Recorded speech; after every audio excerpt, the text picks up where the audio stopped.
From the East Coast to the West Coast, we are everywhere true crime is. We are asking for the public's help. We are searching in the woods. We are doing what it takes here on the Bullhorn Betty channels to find answers to the most alarming cases we have been watching on the news. I can tell you personally that I have traveled this entire country seeking these answers and bringing that content right here to you here on the Bullhorn Betty channels and Bullhorn Betty Crime Stories. We are happy with the work that we've done. We brought many answers to the public, and we have defied mainstream media in our pursuit of the truth in these cases. We will continue to work. We will continue to fight for these victims, and we will continue to tell their stories here on my channels. Welcome to the Bullhorn Betty brand of channels and the Coffee Club. Thank you for your love, thank you for your support, and more importantly, thank you for allowing me to bring these victims' stories to each and every one of you, advocating for each of these victims. God bless you, God bless America, and more importantly, God bless our victims.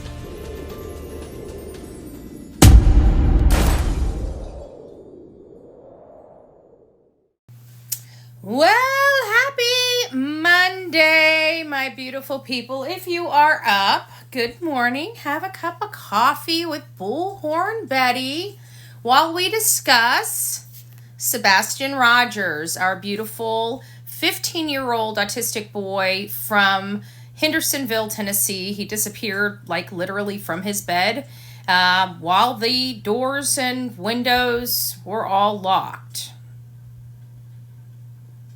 Yeah. Good morning, guys. I see you all coming in. It's so wonderful to have you. Good morning, Mary. Oh, I love it. Love it. Sebastian's Army. I love it. I love it. I don't know how many people watched last night Chris McDonough's The Interview Room. It was really a great, informative. They had, you can't see him, but Steve Johnson is right here. And Steve, he does a lot of, I guess, behavior analysis, speech analysis, something like that. And I took oodles and oodles of notes, and this was related to the green shirt interview. Good morning, everyone. It's nice to see you. Who all's in the house? We got James and Capricorn. I already said hi to you, Mary. Regina, good morning, love. Stacy, AJ's dad. Megan, it's nice to see you guys this morning. So I watched the whole thing. I popped in there, I talked, but really I was taking notes. So like I didn't even hardly say anything in chat while this whole live was going on Chris McDonough. And so what he does is he explores statements. And so he was really looking for the newest statement, the newest interview with the Proudfoots, because it's the least contaminated of the interviews. Oh, wow, we got somebody from New Zealand. Well, thank you for being here. And so one of the questions, I think he had as many questions as we all had, right? At first, he was asking, why did it take 8 days for them to come to the public? She starts going over about his concerns with the behavior of mom. At this point, 8 days have gone by. He would expect to have some certain behaviors out of her that he's not seeing. He's also noticing some of the words that Chris is using, such as helpless and hopeless, to describe how they're feeling only 8 days into this investigation, as if they've lost all hope. It seems like to him that as they're sitting there, it's like they're saying, okay, well, here's the next step, as if they have prepared themselves to go through this process. He also talks about how she's focusing on herself. The sadness appears to be for herself. He is saying that she does appear to be genuinely sad and that she is teary-eyed. But what was the purpose of the sadness? They talked about a lot of the stuff that you've heard us talk about on here, such as the self-preservation aspect. Self-preservation came up a lot in this discussion with these two professionals. Now, if you don't know anything about Chris McDonough, he's the director of the Cold Case Foundation. He's a he's very highly decorated retired homicide detective.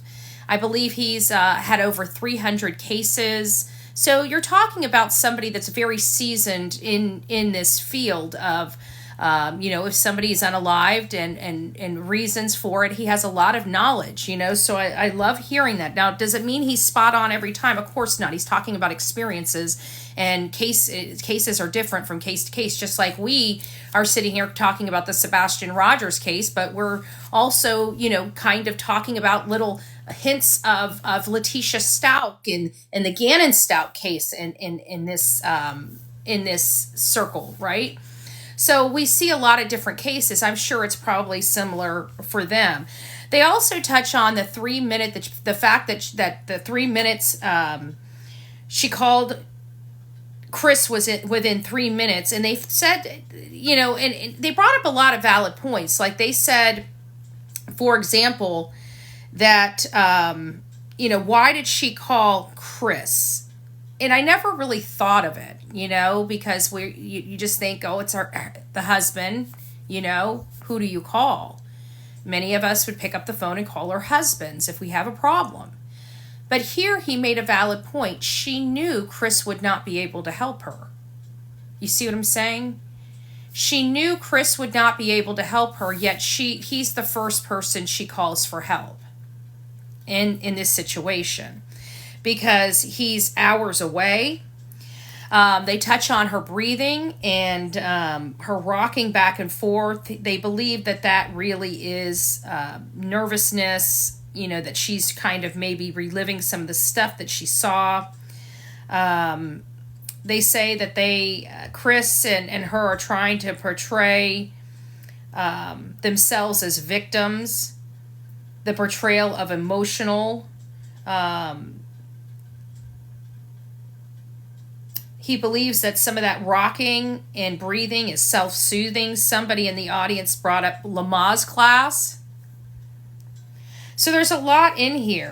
They talk about where Chris says the $1 million question was a justification, why and how, as opposed to where is he? And that's all, again, the green shirt interview. So for you to understand what this is all about, you'll have to go check out that green shirt interview and then get the commentary from Chris McDonough.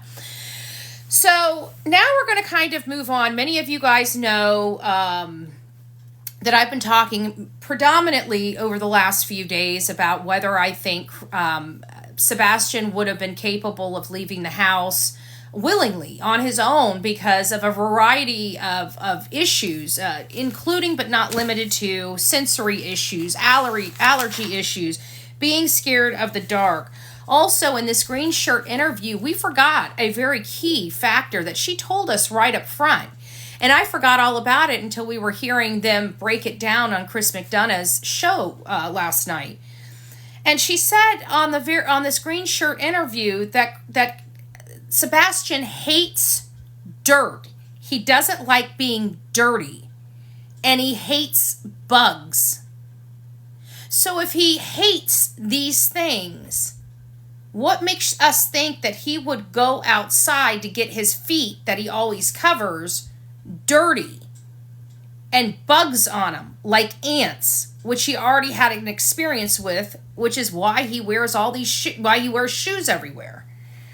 So I feel like every time Chris and Katie open their mouth, they are literally proving that this child could not have possibly left this home willingly. So if everything was locked, all the doors and windows were locked, and he didn't leave this house willingly, and the only person inside that house with this child is Katie Proudfoot, I think we have a winner-winner chicken dinner. So now that we have our focus, what happened? What happened?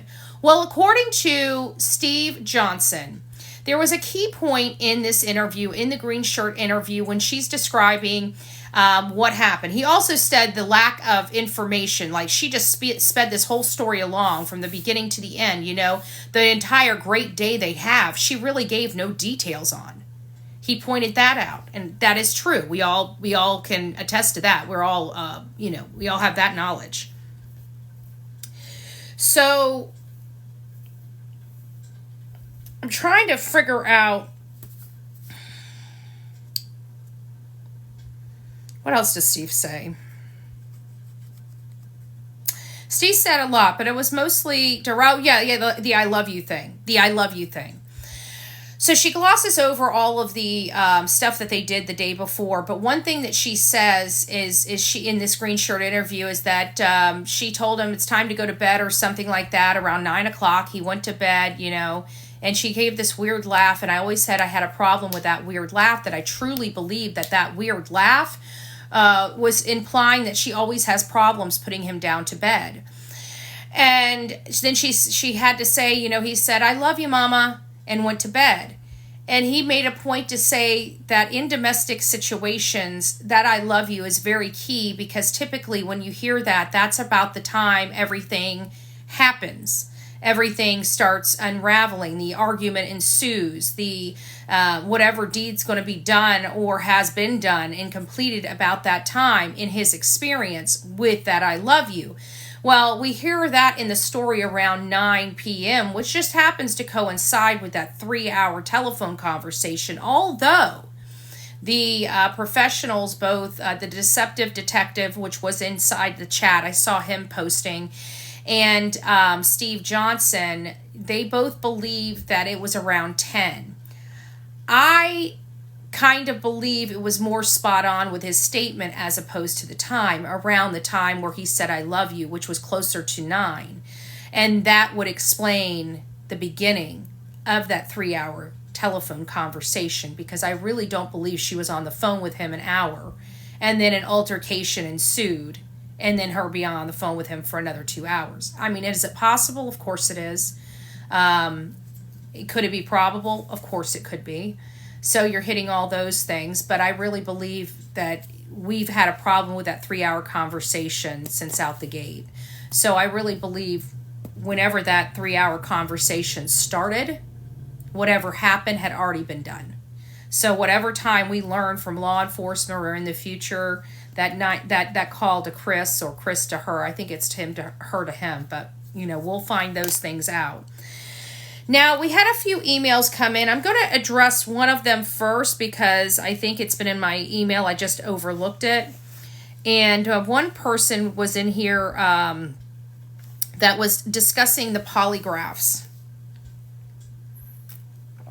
We did discuss polygraphs on here as well as my YouTube channel. And one of the things I've learned by reading everything about the polygraph, I'm going to try to make this short and sweet. You can go over to the YouTube channel, just type in polygraph on my channel, and it'll pull it up. It's got a yellow thumbnail on it, and you should be able to get a gist of everything because I break it all down. We went through all of this stuff and how we could trigger polygraph tests, what the professionals say.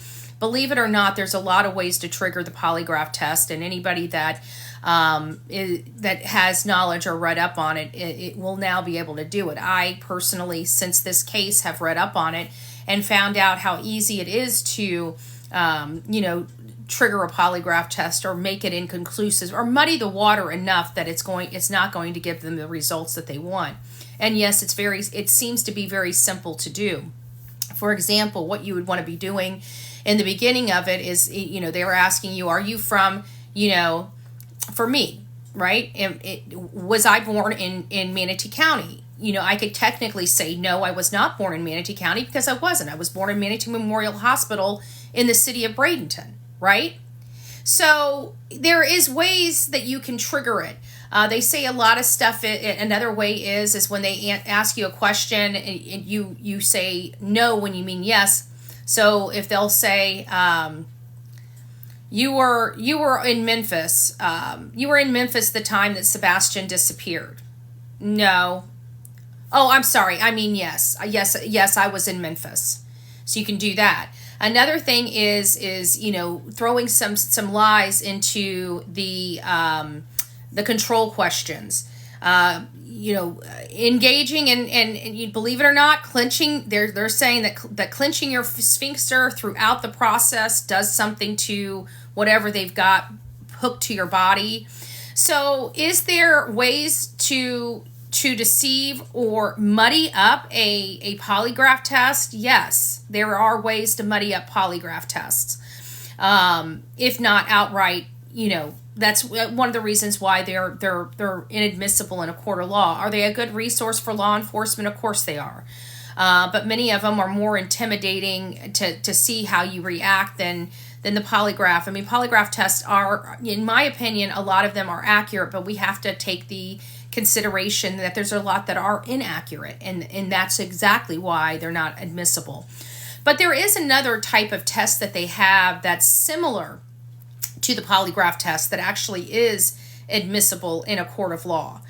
So I'm interested in that testing as well. Now, I talked about the polygraph test, but I do believe that, law enforcement does want us to believe the polygraph test is like the Holy Grail. But in reality of it, there are many ways to muddy up a polygraph test. And I'll leave it at that. I'll leave it vague like that. So now here comes a theory, and then we're going to jump into a case that somebody said really does resemble this case a little bit. So I'm going to read this. This is from one of our subscribers here. She didn't tell me whether I could use her name or not, but I will say she's from Texas, so she'll know that it's her. If you guys send me emails and you guys don't mind me using your name, I would love to use your name to thank you, like to say, thank you, Jane Doe, for your email, and this is what, or not Jane Doe, but, I would say just Jane, right, instead of Jane Doe. But, hey, Jane, thank you for your commentary. Here's what Jane has to say, And so this person didn't tell me whether I could use their name. So I'm just going to say this person's from Texas. Very nice person. And goes on to say, wondering. It's my understanding when CP had to leave to go get his fifth wheel that he had gone for 17 hours. It has been said a number of times he was 3 hours away from his home. So there's approximately 10 hours that CP had to do whatever. I believe that Sebastian was not returned to the Proudfoot home after the Texas Roadhouse, but transported by Katie Proudfoot to Grandma Bowersock's to Chris Proudfoot, perhaps, in Grandma's car. Once Chris Proudfoot took Sebastian, he and Chris Proudfoot, unalived, disposed of him. I'm hoping I'm wrong, she says, perhaps in the Mississippi River. When Ellie initially searched the house and the property,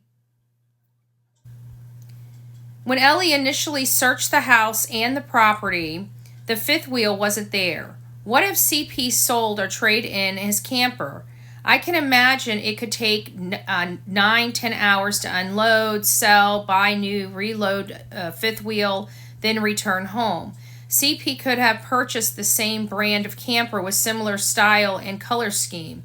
There would be no trace of blood, skin cells belonging to Sebastian in the new camper, thus solidifying the no evidence or clues related to Ninja Sebastian's disappearance involved in Chris Proudfoot's camper. I must credit 1111 True Crime. This channel creator has several videos related to Sebastian's disappearance. I don't know her by name, but they call her Mama. Mama introduced the idea of Sebastian being delivered to CP on her channel. The videos were titled Operation Blackout Theory and Operation Blackout Theory 2. So I'm glad that the creator's saying, oh, thank you, Emma. Oh, Emma. Well, good morning. Good morning, love. Thank you for that heart and hand. That's sweet. That's sweet. I almost missed it. So it's nice to see you this morning, love bug. If anybody doesn't know, Emma is one of my mods on YouTube. I absolutely love her. Absolutely love her. Thank you for that. Actually, as a matter of fact, I don't even know if I have any mods on here. Give me a second. Let me see if I can mod you. Might as well. How do I frickin' mod you? There we go. I think you're a moderator. Manage guests. We'll let you manage guests too. There we go. All right. There you go, Emma. We got one mod on the new channel. I don't even know if I modded Sonia or not. Oh my goodness. Oh my goodness. So it's nice to see you. Good morning, love bug. I'm not sure how it works. Don't worry. It's chill over here. I mean, it's a much different experience than YouTube. I can tell you that. It's a much different experience. So it works. It works. So I wanted to go over this. I like this, but you know, there's obviously, this is their opinion, and of course I've got my opinion, and some of the things don't really bode with me, but I know that this would be probable for some of the people looking at this case, that, you know, they pass this child off and stuff like that. I think that would be, I don't know. I just feel like that would be too involved. I believe Grandma Battersocks has helped. I don't know how she's helped, but I don't think she's helped. I don't think Chris would have allowed her to get her hands dirty like that, because he's the man. He would want to take that lead role to solidify his malehood, you know, his manhood, in my opinion. So I don't know if they would, but hey, you never know. I mean, all these theories need to come together, because we really don't know what happened. But I think we're all identifying, you know, I guess one of the best things is we're all identifying key issues in their story, like the 17 hours. I think we're all cluing in that just doesn't seem right. Although we're interpreting it a lot different, because we're individuals and we interpret, you know, information differently. So it would be my belief that we're all identifying. So that does give me at least, you know, a key nugget, because we, even no matter how varying our opinions are, you know, with this case, it seems like no matter how our opinions are varied, we're honing in on some of the same stuff, if that makes sense.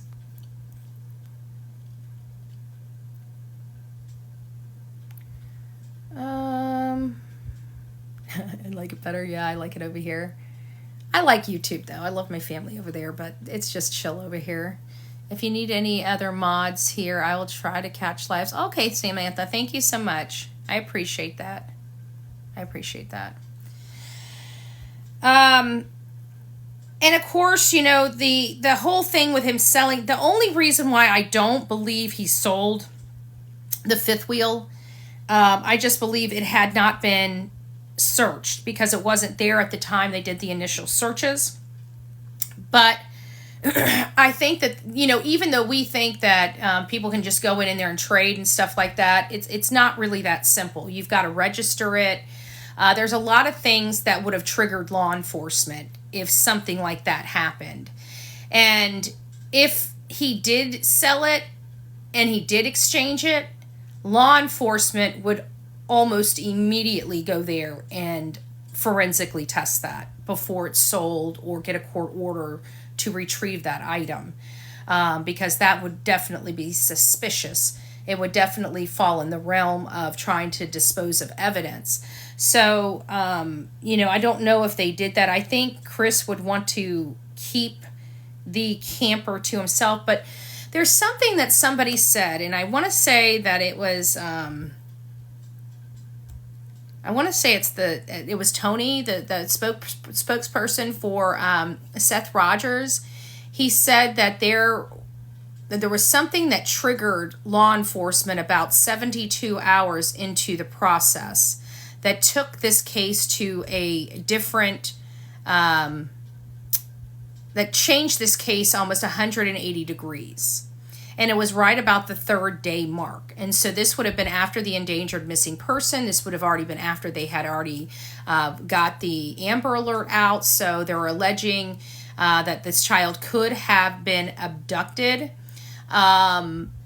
So we have those things coming on, but that wasn't enough to switch this case. It was about that 3rd day when this switched, according to some sources. Now, if that's the case, what triggered that?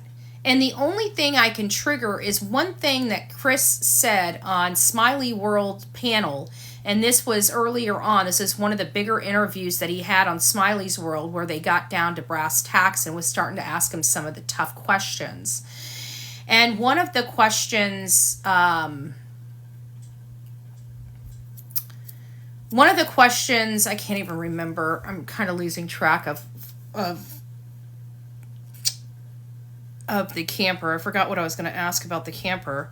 Oh, yeah. One of the things that we learned was the fact that he asked law enforcement. That's it. He asked law enforcement if he could go pick up his camper. And that would have been right in that same area, that same time frame. Did they follow him? Did he do something that triggered them, that made law enforcement? Because everybody thinks that just because law enforcement sees you do something suspicious, they have probable cause to arrest you. That's not necessarily true.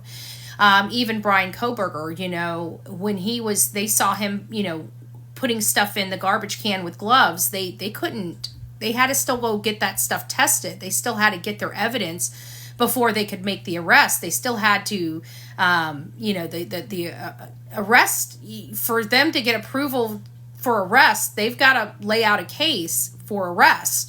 And I just don't think it's there yet. Even if they did see him doing stuff suspicious, even if they did see him disposing of evidence, they would go collect that evidence and send it off to testing and never mention it to anybody until they are ready for the arrest. So we don't know what triggered that arrest. We don't know if they sent an unmarked car to tail him all the way down to Memphis and to see what he did. We don't know. And we won't know.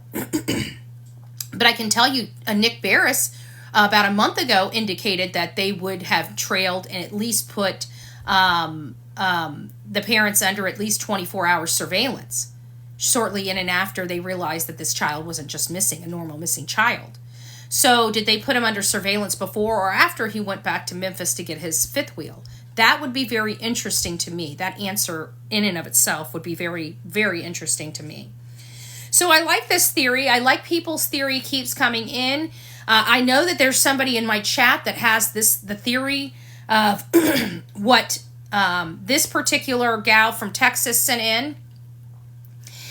And if you do have some theories and you want to have an open discussion on them, you want to see, where other people stand, or just to get some information out there, please, by all means, send it to bullhornbetty@gmail.com. As you guys can see, Amy, is it Amy's or Ames? Give me just a second and I'll catch you up. Don't worry about it.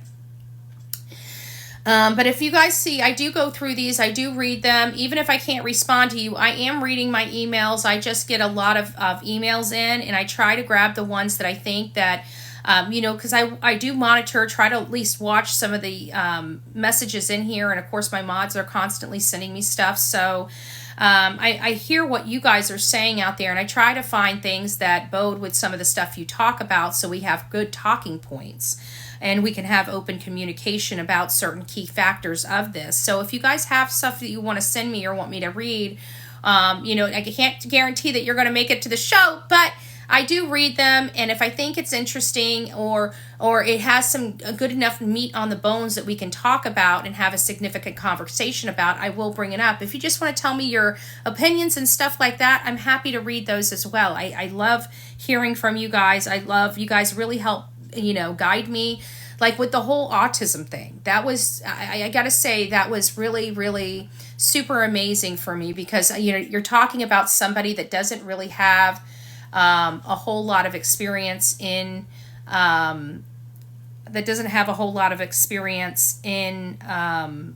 autism, but people sending me their stories really helped me understand autism a little bit better. Now, am I an expert? Good gracious, no. But I have just a little bit more about the disability than I once did. And that's really important. And having that more understanding of that is really worth it. It's really worth it. But the blood and skin cells, I'm really interested because we're hearing through the grapevine that there literally was no forensics done. And I don't know how I feel about that in all honesty, because it's like, forensics are our friend. And here we have nothing.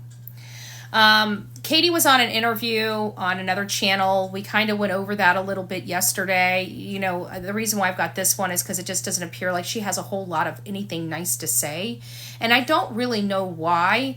And we're learning over and over again that everything is lies, lies, and more lies. So it's just a little crazy when it comes to the Sebastian Rogers case and the lies, the constant lies that are adding up. We went, you know, they said that he walked out of the house, yet they have no reason for him to walk out of the house. They have no evidence of him to walk out of the house. They're saying, making statements like he doesn't like dirt, doesn't like bugs, has sensory issues, has tics like, you know, having to put his shoes on, yet left his shoes at home. You know, went out into the dark, went out into the wilderness with nothing, no gaming system, no snacks, no water, not even a jacket in 30-degree weather. It with sensory issues. I mean, it's a hot mess express when they're trying to explain this.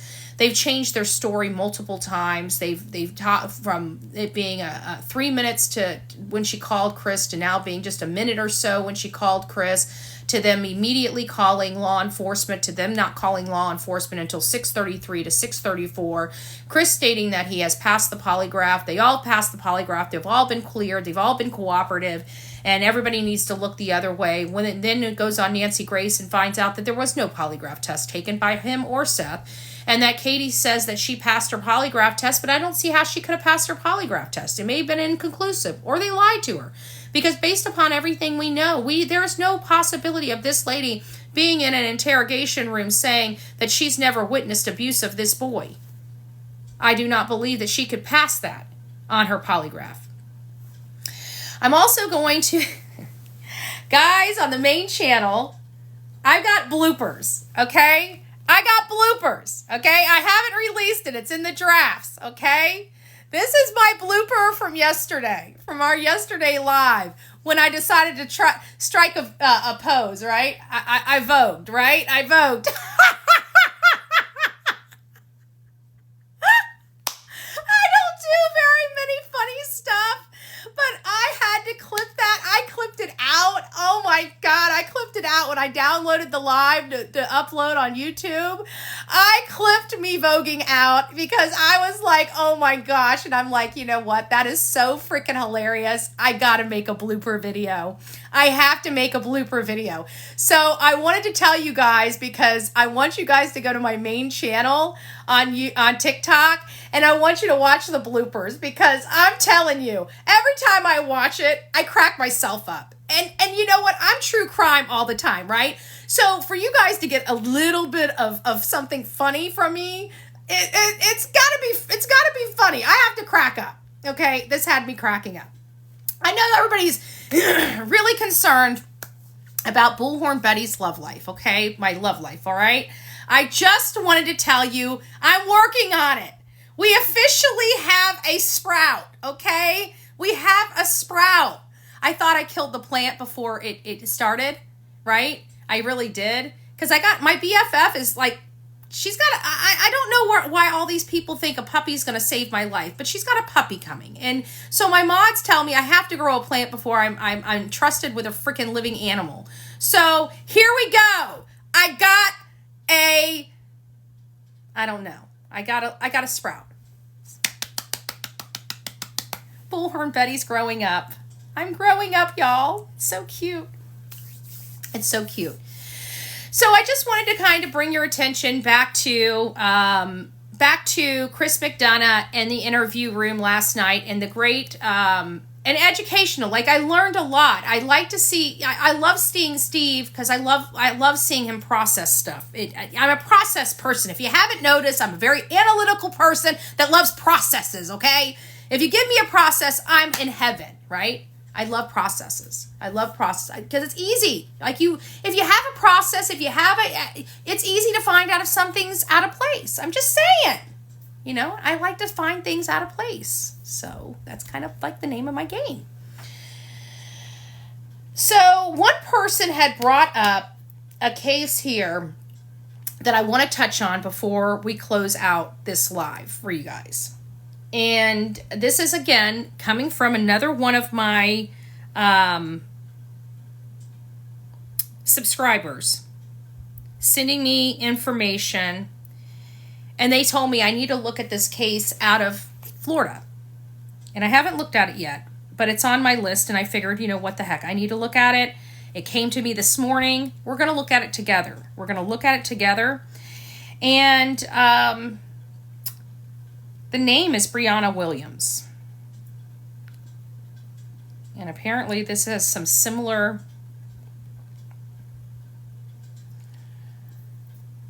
vibes as this case here. So I'm just going to read this to you. This is it. I hear that this mother was also in the Navy.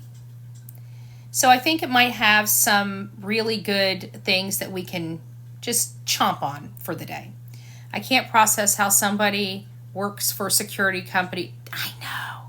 Sandy, I have this story because my dad's a master electrician, and back in the late 80s, early 90s, my father opened up a new branch of his business, and it was a securities business. And this was right when all the technology was coming out for, home intercom systems, where you have the main panel and you speak to people and you can put sirens on your outside, and you had these little magnets that you could put on all your doors and your windows, and when they're open, they send off. This was before it was hooked to, somebody calling and sending cops out. This was when you just lit up your house like the 4th of July, and if a window opened, you had lights and sirens just going off. It looked like I don't know how to explain it other than that, right?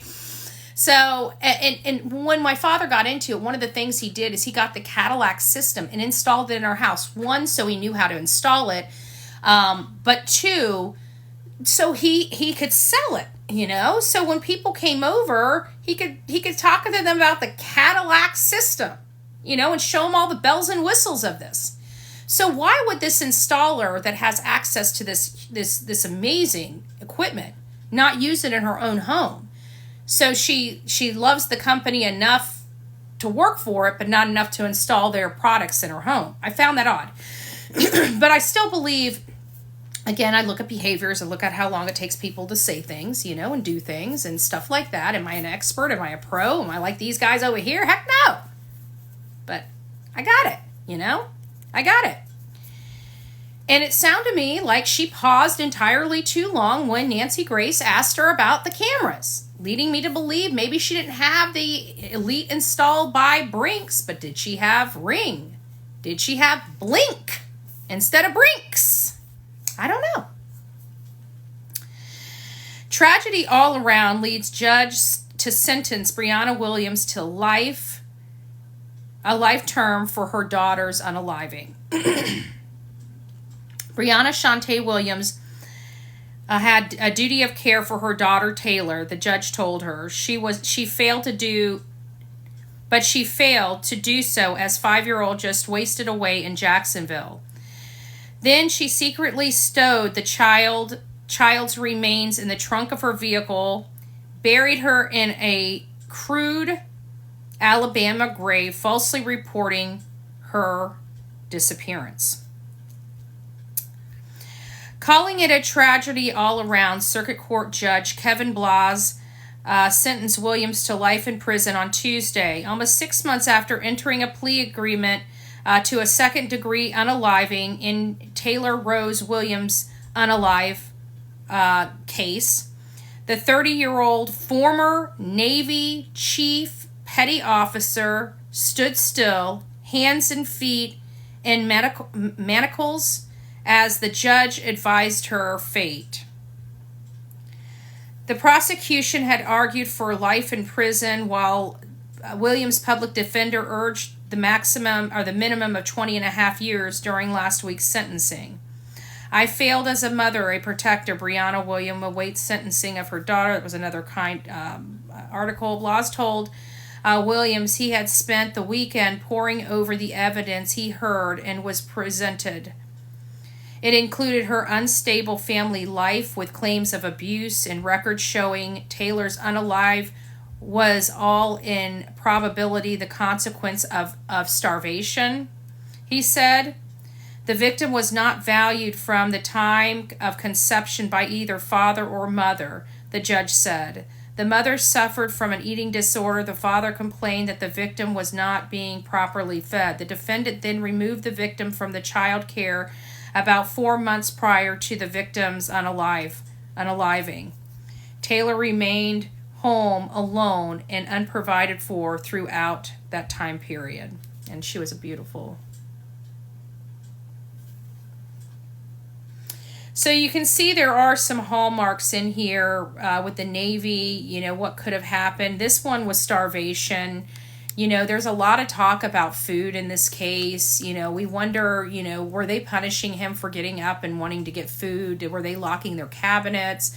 You know, what were they doing? We don't know what was going on behind those walls. We don't know. You know, we can assume, we can try to say, you know, in all fairness, we should assume in the best possible light, not in the negative light, okay? What do I mean by that? When we hear things, you know, we should be assuming in the best, even for people we think are bad people, okay? We shouldn't automatically assume that whatever we're hearing is the worst case scenario. We should look at it in the best possible light, not the worst possible light, and see what that derives. Because sometimes, like in these cases, there's so much here, we don't need to create additional stuff. You know? Hey, Sean. It's been a while since I've seen you up in my chat. How you doing, my friend? I'll be in South Carolina. I go to South Carolina a lot, just FYI. Has Ellie confirmed with company KP Work that she has never received any security devices through them? No, Michelle, that no. No confirmation. No. Ellie is not giving us that. Ellie's not talking to us at all. I mean, like, literally not talking to us at all. So, there is that. Hey, little butterfly. It's nice to see you, my love.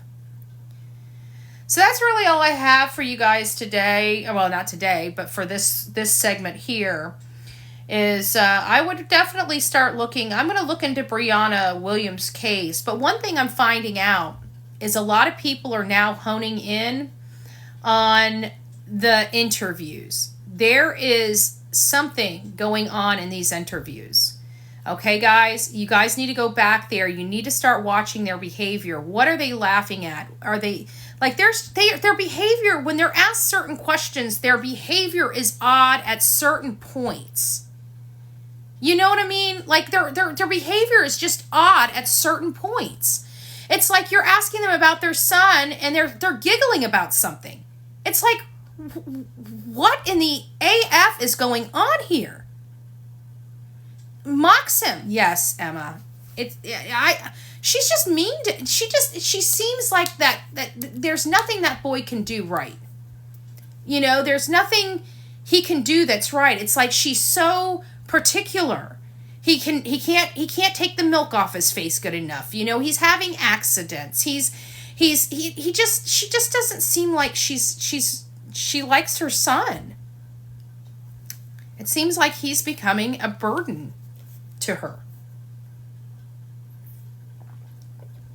Yeah. Well, that's why I made this. That's why I made this thumbnail right here. Where is it? Did I have it on here? Did I erase it? Oh, here it is. No. With her face on it. Nothing nice to say. It's exactly why I made this thumbnail. She ain't got nothing nice to say about her son. You know? I mean, what's the point? I mean, who's he going to tell? Is he going to tell his teacher? All they got to do is say, I didn't do it. Right? He's got a history of self-harm and a court record. So even if he has a bruise here, a bite here, a scratch here, you know, it doesn't really matter because they can just say, oh, he did it to himself. Who are they going to believe? An autistic boy or the parents that are military? Right? Let's be honest. Who would you believe? In my heart of hearts, this is what makes me so angry about them. I would believe the military people. Why? Because I'm from a military family. right? So if Katie and Chris, on any other circumstance, if he had a black eye or a busted lip or scratches or bites or something, or she had a gash on his head or a bruise where it shouldn't be, and they said, oh, well, he did, you know him. He had one of his episodes, he had an episode, and it was, it was really bad. He had a really bad episode, but that's okay. He's okay. He just got a little busted lip, a couple bruises, no big deal, right? I would believe her. I would never believe her now. Never believe her now. But me personally, if we heard these stories, as a teacher, as another person looking at this mom and stepfather, I would believe them.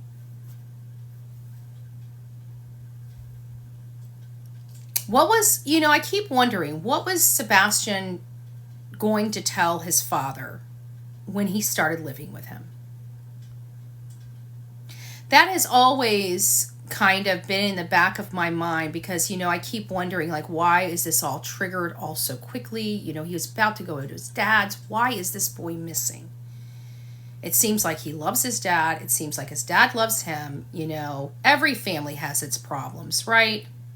I have family members that just fly off the chain for no reason, right? They scare people, but they never really hurt anybody, So what? But I keep thinking, what in the world would Sebastian, because he would have been, Seth had asked him once upon a time, because Sebastian had indicated, I remember hearing this early on, like, when we started learning of Seth.